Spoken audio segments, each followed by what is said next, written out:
Hi, everyone. Welcome to Waste 360's Nothing Wasted podcast. On every episode, we invite the most interesting people in waste, recycling, and organics to sit down with us and chat candidly about their thoughts, their work, this unique industry, and so much more. So thanks for listening and enjoy this episode.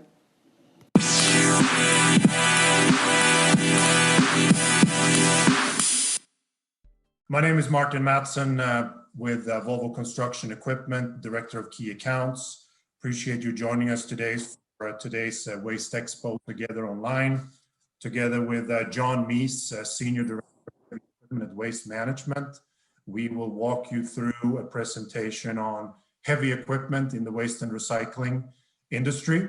We're going to cover five different topics. We're going to start with the right specification, so talk options and what's important and so forth.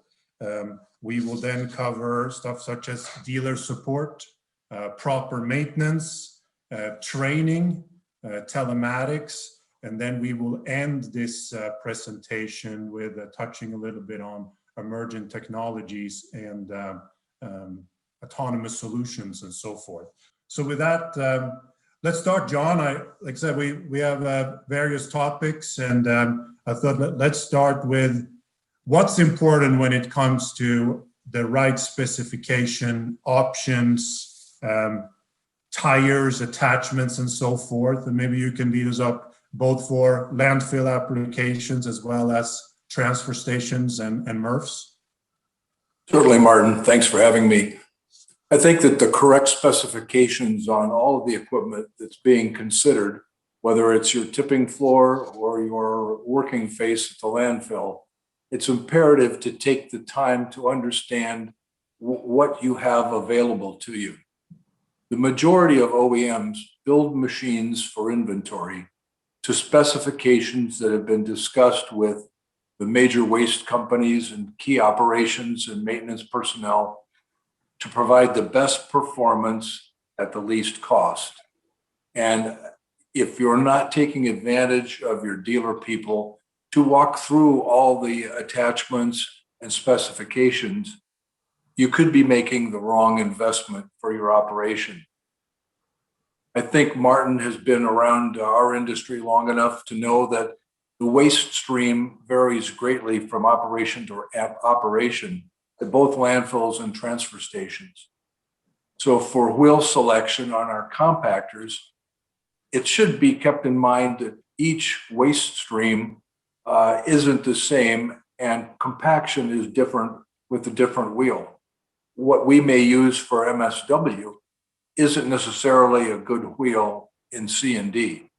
So as you're speccing machines for operations, think about what you're going to put that machine into. When we look at our wheel loaders for transfer stations, keep in mind that no two transfer stations are the same, and floor condition in those transfers can vary dramatically.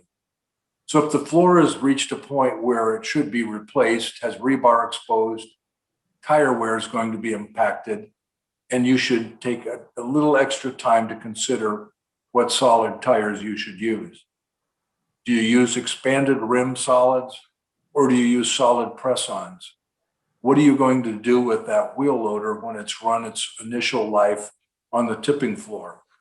If you have solid press-on, you can pull those solids off and press a pneumatic tire back on and move it to a secondary duty, perhaps at a landfill or recycling center. So go ahead, Mark. Next thing, a big topic, in addition to the option, tires, guarding packages, and so forth, we talk volume all the time. That's like sometimes the first question. So can you touch on that a little bit, both at landfills and transfer stations, I guess? Well, I think that's probably a key. Where is it going to be working, and how much are you expecting it to handle? So understanding the capacity of the equipment that you're looking at is key to making it a profitable choice, investing what you need to, but not investing more than what you need to. If you're operating a 1,000-ton per day landfill, you don't need to purchase a 120,000-pound compactor and a D8 size bulldozer. You size the equipment to the volume that's coming through the gate. And it's important to recognize that all of the OEMs have made major changes in their equipment over the last few years. And we need to recognize that the capacity that we used to expect from a particular model has now been upgraded, and you may be buying more than what you need. We use the term right size your working face fleet. It's the same thing on your transfer station floor. What do you really need to do the job? And don't get hung up on a particular model size. I have an old catchphrase from all the years I've been around the equipment and waste industry. I've never heard a ton of garbage complain about how long it laid on the ground or the tipping floor before it was pushed into place and compacted or loaded out. So take the time to pair your compactor and your bulldozer and your wheel loaders on the transfer station floor to the volume that you expect them to handle. And you'll save thousands and thousands of dollars in capital investment, plus recognize lower operating costs, particularly fuel. Yeah. The other when it comes to volume, we take it a step further. The other thing we're looking, especially in transfer stations, we look at the importance of we always talk, like somebody like you and I together, are you pit loading or are you truck loading?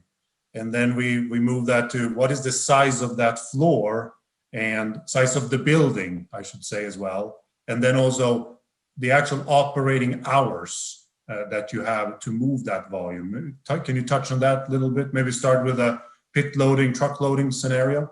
Certainly. I think that everyone in the industry recognizes that not all transfer stations in use started out as a transfer station. There are many, many warehouses, other buildings that have been reconfigured and made into transfer station use. So you may not have a tunnel below grade. You may be trying to load out from the same height as the trucks that come in. And so you understand which operation you're going to put that particular piece of equipment into. Some of the manufacturers build their wheel loaders with a high lift or long boom front loader frame. That allows you to purchase a smaller machine with a lower investment cost, lower maintenance cost, equip it with a high capacity bucket, but still have the reach to accommodate loading out trailers from the same level. If you're not paying attention to the available specifications, you're likely spending more money than you need to and having a higher cost per hour to run that machine. When we look at the hours of operation, many of the operations that are around the country are now being surrounded by residential housing. And the hours of operations need to be curtailed because the residents don't like the noise of the backup alarm, the extra traffic early in the morning, lights flashing from strobe lights. And so it's important to understand that if you want to push X volume through that transfer station, you need to look at what capacity you have on your tipping floor machines. Also, take a look at the size of the building. You're not going to be allowed to have material outside of that building. Regulatorily wise, you're going to have to keep that material in there. So are you building a floor or are you working a floor that's big enough? And then conversely, I guess hand in hand, do you have enough trailers to make that material head out to the landfill so that you don't get into that problem? Okay. Our hours of operation frequently are curtailed by that noise, and we'll discuss something that's made that a little bit more favorable for a lot of our operators. Yeah. So before before we move on to the next topic, which is dealer support, I do want to touch a little bit on safety items. Safety is obviously key, one of our core values here at Volvo, and we build that in a lot to our equipment. And I think it's fair to say that is a basic expectation for somebody like yourself right now. So can you touch a little bit on what you view as key safety item, whether it's on a loader or, I mean, I'll start off mentioning a few. We talk about master wired beacons, maybe orange handrails, ground level servicing, LED lights. What other items are you considered to be basically standard equipment for your fleet nowadays? Well, Martin, I think you've done a good job of describing the things that an OEM manufacturer that's focused on our industry makes certain that those items are into the specifications that they build for the waste industry. The lighting packages, we're working at dark 30 till the end of the day in the dark. We need beacons on the roofs so that there's no question about where that machine is and our surroundings. The need for backup alarms and rear view cameras.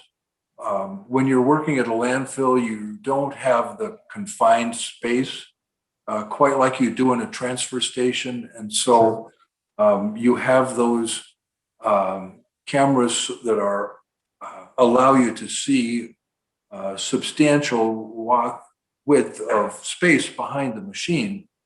But we're now seeing technology that adds proximity sensors to those machines so that if an object, whether it's another truck or a person on the ground or another wheel loader, comes within what we'll call the cone of danger behind the 45-degree corners of the machine, an alarm goes off and the operator is notified that there is something in his danger zone and eliminate that risk.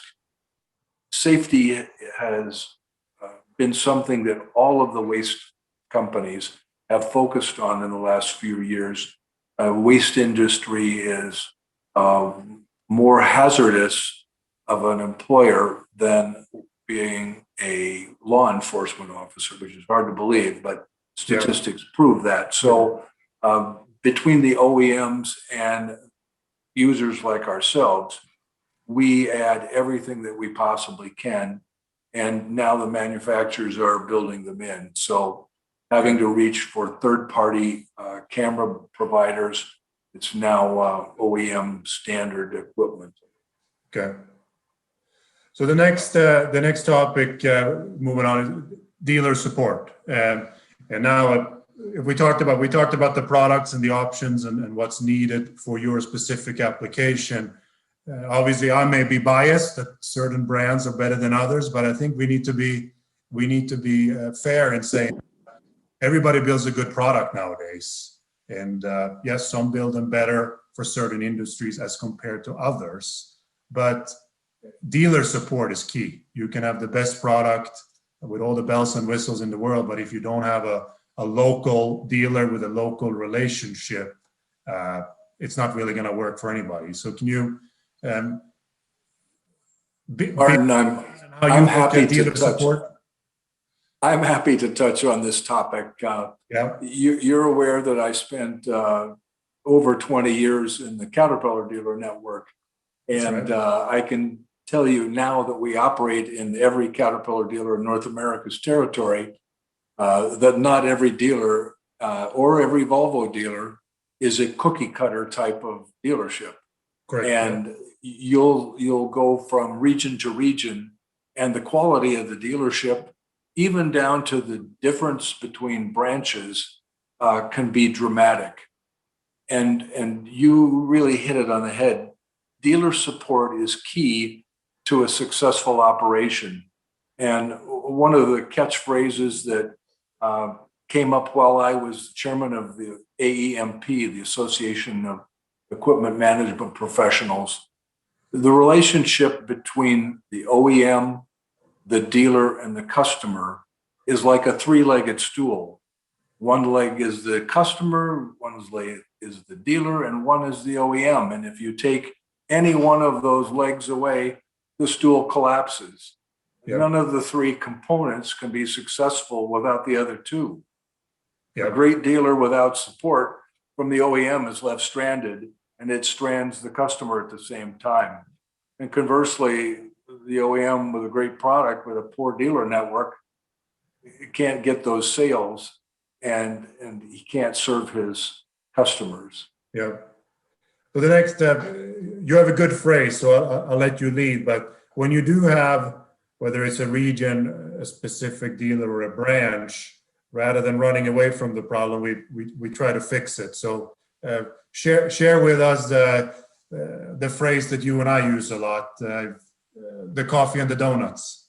There's because we are so widespread as a company, and there are so many different dealerships, we're bound to run into issues. And when I get wind of a dealer relationship issue, I will call my local fleet manager and suggest to him that the next time he's going to make a parts run into that local branch where he may be struggling with his relationship, I'll ask him to call his contact there and just suggest, I'll bring the donuts if you've got coffee. And just taking that few minutes to step back and diffuse a situation and sit down over a cup of coffee and a donut.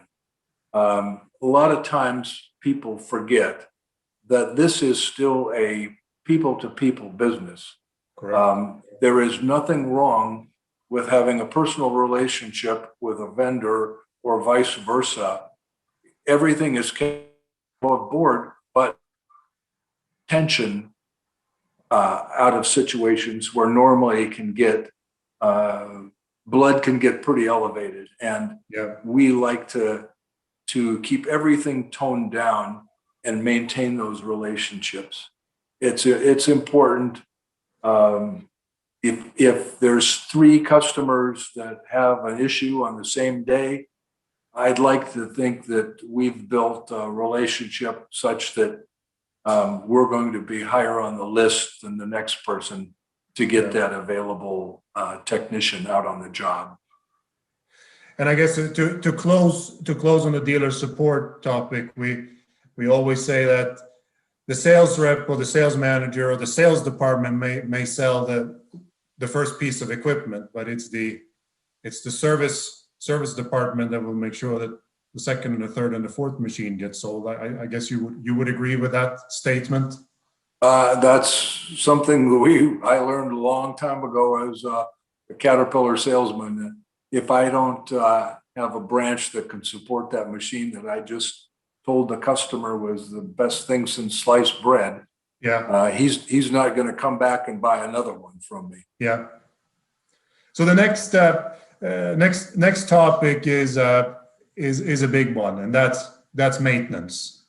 We talk about that day in and day out a lot, almost more than the actual equipment itself. So share with us what you consider to be a good maintenance program, the importance of PMs and service agreements and so forth, and lessons learned over the years. Well, I think for every good maintenance program, you have to start out with the daily inspection program. And nobody knows that machine better than its operator.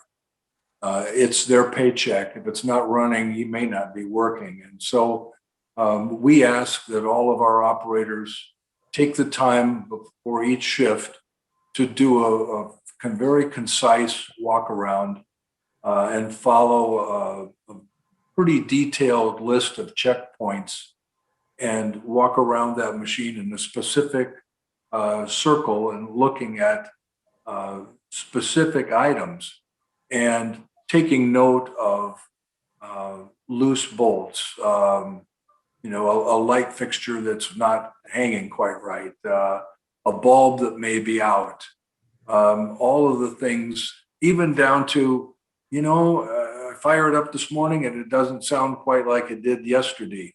And he details those out, and that report goes to the site technicians. And he can judge whether that machine's fit to go to work that day. If there's something that he needs to grab the part and pull that machine off of the site at the working face or the tipping floor, or whether he can wait until it's due for the next PM and take that checklist from the daily equipment inspections. And while he's changing oil and on the full lube and everything else that's on that checkpoint list for PM, and take care of those other things that the dealer, that the operator picked up on in his daily inspections. That's where good maintenance start is checking that machine over. Is it running right? Is this wrong? And then making certain that they're put on a list to be fixed. The other maintenance program that we're very, very heavy on is scheduled fluid analysis or scheduled oil sampling. Yep. And we pull a sample from every component on a machine every 250 hours. And it sounds like that's excessive, but pulling a small sample from the fluid or powertrain component and having it tested for types and levels of wear materials, it's not a lot different than having your blood work done so that the doctor has an opportunity to see what might be happening.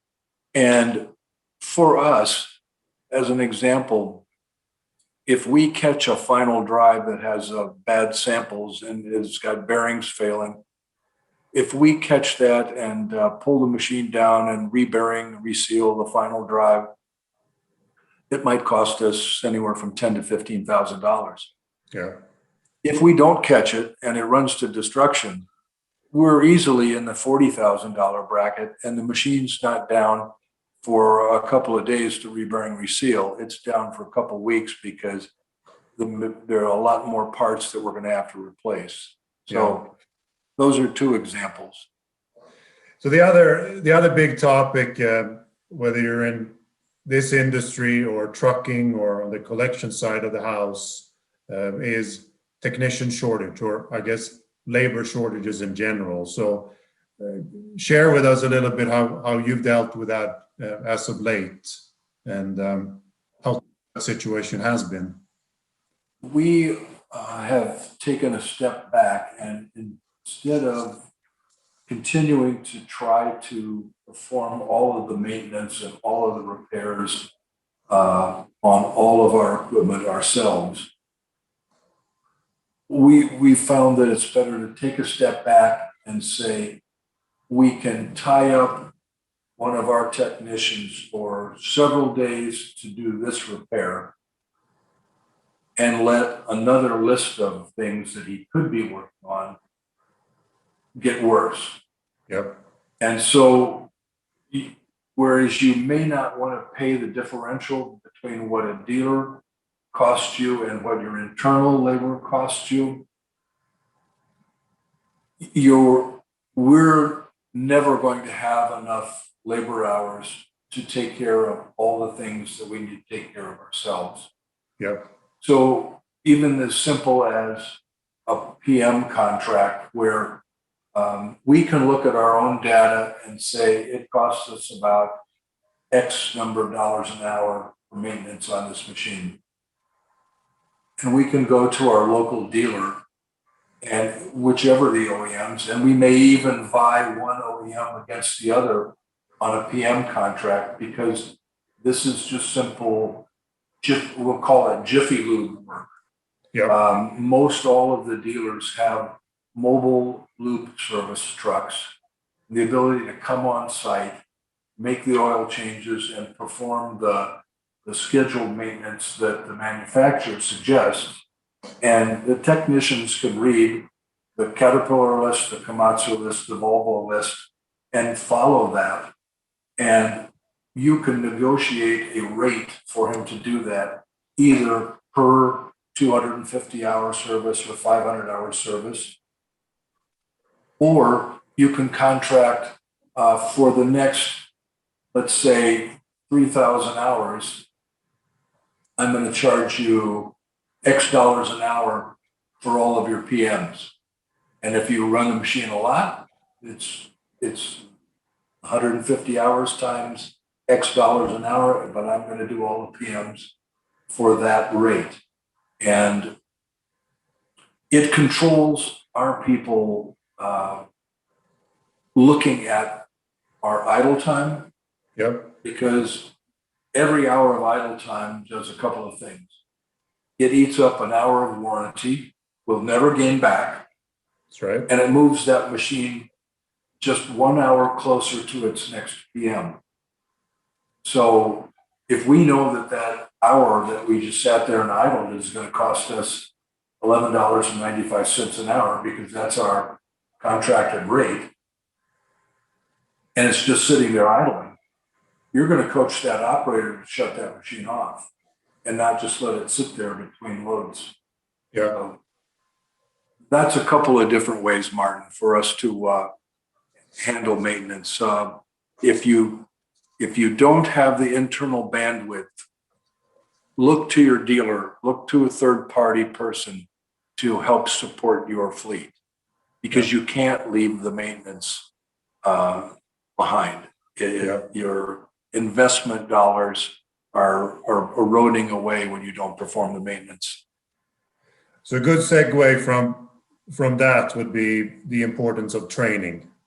And we see nowadays, between, regardless of OEMs, that we are very transparent when it comes to tools and softwares and so forth. We make them available to the dealer, of course, but now even the last couple of years, even to the end customer.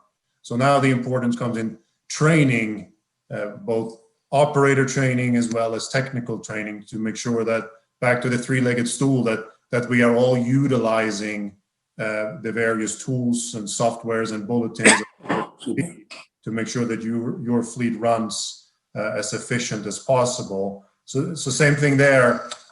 What have you changed over the last few years, both in terms of operator training as well as technicians training? Because I guess machines are more and more complicated nowadays. They come with more and more bells and whistles, built-in scales and radar and whatever it may be, right? Yeah, and you look at the different features that may or may not be important to our particular operation. And we took a couple of looks at it. We contract with our OEMs for so many operator training sessions a year. Yep. And most of these are face-to-face. And a dealer, like me, an OEM operator trainer is on site, and he'll spend a day at multiple locations over the course of a week. And you mentioned all the new equipment. With Tier 4 final emissions, it's key that the OEMs train our operators to understand that that machine will tell that operator when it's time for it to regenerate. Yeah. And it's going to flash a light, and if the operator doesn't know any different, he's going to reach out and push that button that makes that light stop flashing, and then eventually the machine derates and stops running. Yeah. So it's key for us to have operators that are aware of all of the items on these new machines, how to get the most out of that investment over the course of the day's operation. But there are safety issues that we train into those operators that are very important. Yeah. Something as simple as the operator's done for the day or he's stopped for lunch, he lowers the attachment, whether it's a boom, a bucket, or a blade,